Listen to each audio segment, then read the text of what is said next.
Dans les jours qui ont précédé la mort de Samuel Paty, sur les réseaux sociaux, des messages, des vidéos appelant à sa suspension, dévoilant son nom ou son adresse. Une cabale numérique émanant souvent de comptes anonymes qui pourraient avoir influencé son assassin. Dans les affaires de terrorisme, les messages échangés sur Internet occupent souvent une place prépondérante.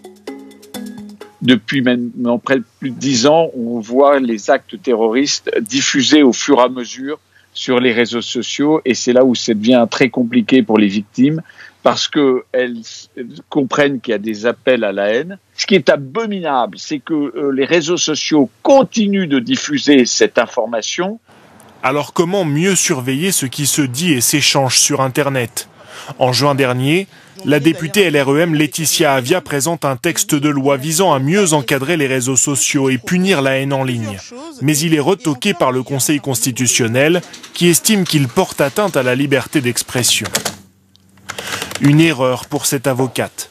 Selon elle, une nouvelle loi est urgente car aujourd'hui, il faut en moyenne 4 à 6 mois pour faire supprimer un contenu d'un réseau social si ce dernier ne coopère pas. Aujourd'hui, la loi est tout à fait insuffisante. Elle n'est pas assez rapide.